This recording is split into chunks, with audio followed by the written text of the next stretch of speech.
And when we think about performance management as a process that involves many different interactions, this describes different kinds of formal meetings that need to take place during a performance management process.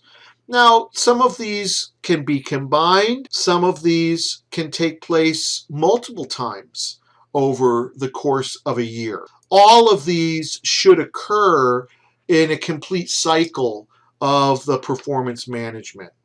There needs to be a time when you inaugurate the performance management process where you create the goals going forward, where you explain the process of performance assessment. And that's the system inauguration. As part of this, there should be self-appraisal going on, where the employee is evaluating him or herself.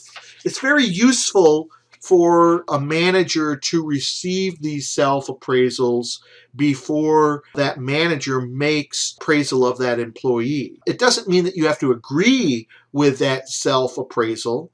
Again, there may be some inflation of one's self-appraisal, but it's good to know what they are thinking before you write out your own performance. Now, the third type of formal meeting is the classical performance review, where you sit down and you look at the accountabilities and the goals and the competencies, and you ascribe some kind of performance evaluation. That, again, may take place multiple times. It doesn't have to just be once a year. It could be twice a year. It could be 4 times a year, depending on how often you're going to process that information. As part of this, there should be a connection to the person's merit. So if there is some bonus that a person receives, pay for performance, or if there is some salary change connected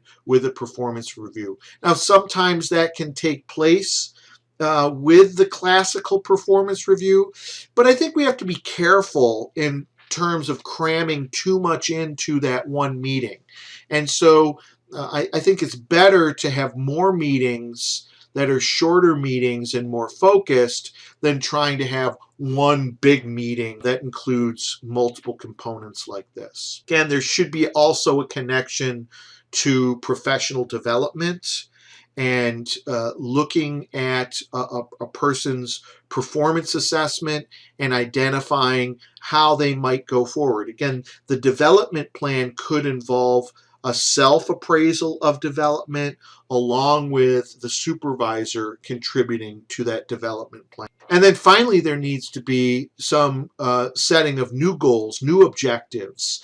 Strategies change over time. The challenges faced by departments change. And so a person's goals shouldn't be static. They should be changed.